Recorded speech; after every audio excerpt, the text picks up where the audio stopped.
Koma nengok tu Koma. Rezeki dia. Rezeki ya. Abang Pateli kita dengan si Alip. Dia dapat mendaratkan seekor lagi ikan gorgon Sungai Perak pada hari Khamis. Pada hari Khamis ni dia dapat menaikkan seekor lagi ikan gorgon. Ikan apa tu Alip? Lawi. Alhamdulillah rezeki. Alhamdulillah rezeki dia. Patin lawi Sungai Perak. Cik pegang Alip. Senyum.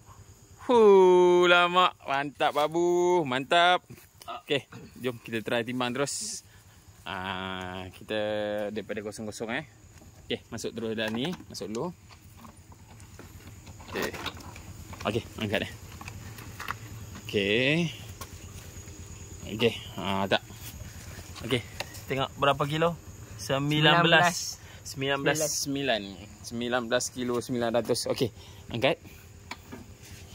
Jom kita bagi hidup dulu. Aku tak dan. Tak dan. Buka tali dia tu. Hidup lagi ke kan ni? Ke dah kiuk? Hidup lagi. Hidup lagi tak apa. Masuk dalam ni dulu. Tapi nampak ni angkat ekor dulu. Angkat ekor sekali. Okey, mantap. Nanti dia bagi hidup dulu Dalam ini ada seekor ikan patin mas. Mantap.